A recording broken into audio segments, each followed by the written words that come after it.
Baik, terima kasih atas waktu dan kesempatan yang diberikan kepada saya. Perkenalkan, nama saya Agustinus Gaina dengan NIM 0214040010. Pada kesempatan hari ini saya akan mempresentasikan pembelajaran Cross Cultural Understanding from Mr. Pandey tentang konflik dan adaptasi dalam kajian lintas budaya.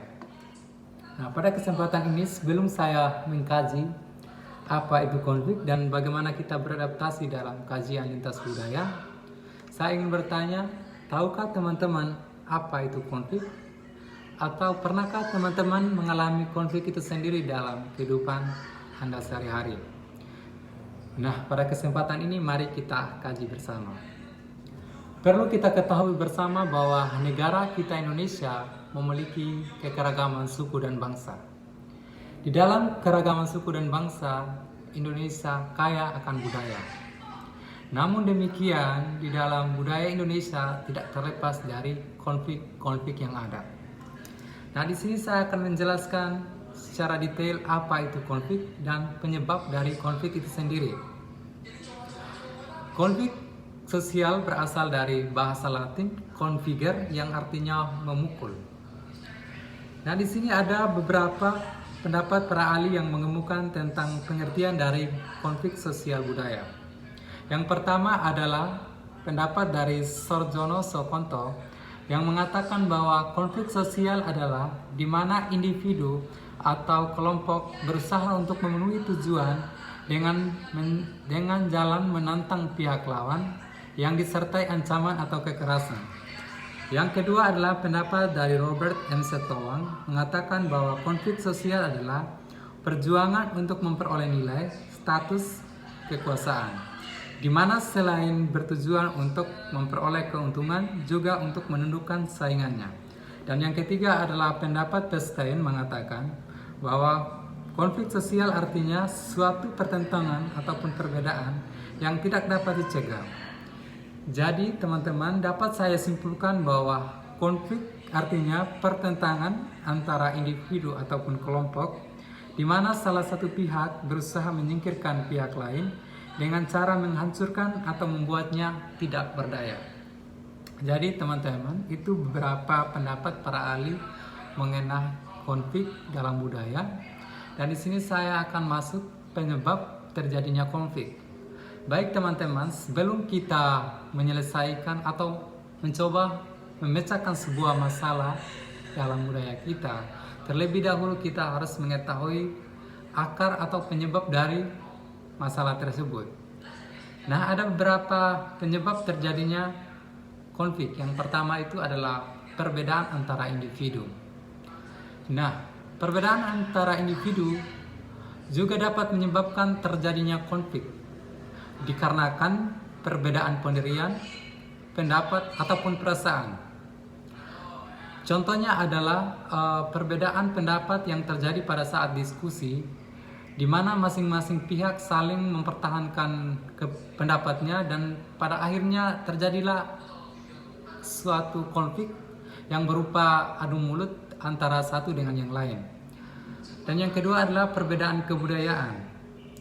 Seperti yang kita ketahui bahwa masyarakat Indonesia memiliki kebudayaan yang beragam sekali. Perbedaan kebudayaan tersebut juga menciptakan suatu konflik. Nah, di sini saya akan mengambil contoh antara kami dari NTT atau dengan orang Jawa. Orang NTT biasanya berbicara dengan sedikit keras atau intonasi atau cara berbicaranya sedikit kasar, sedangkan orang Jawa intonasi dalam berbicara berkomunikasi itu agak lembut. Ini dapat juga menyebabkan konflik dengan adanya suatu komunikasi yang tidak saling mengerti.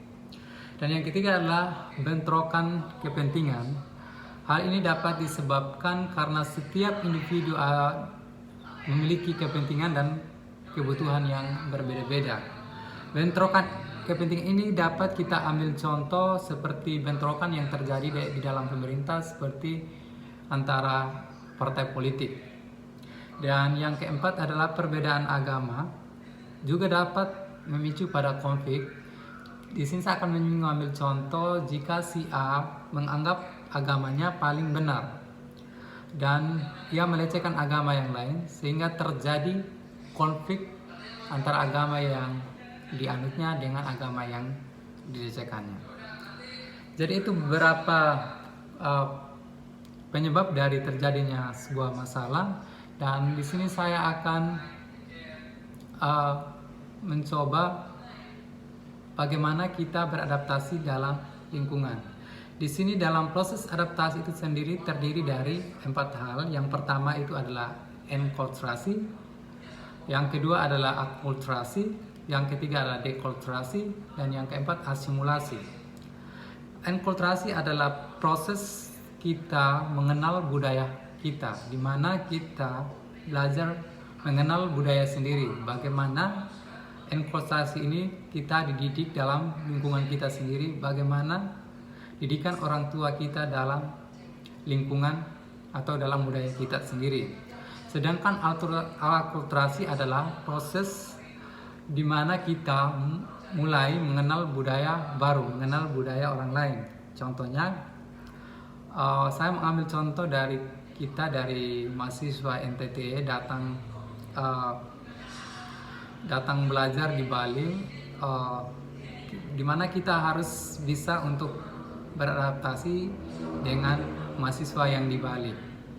Jadi itu yang disebut dengan akulturasi. Dan dekulturasi adalah di mana kita mempertahankan budaya masing-masing, tidak mau mengikuti budaya orang lain.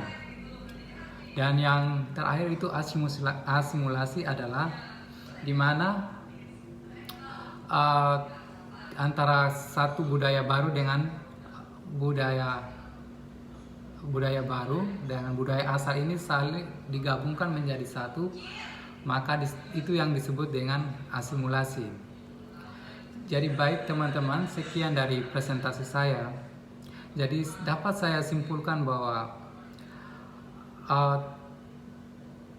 dari bagaimana kita beradaptasi ditentukan bagaimana tingkah laku kita, attitude, behavior kita. Maka pentingnya kita menghargai antara budaya yang satu dengan budaya yang lain. Jadi baik, terima kasih. Have a nice day.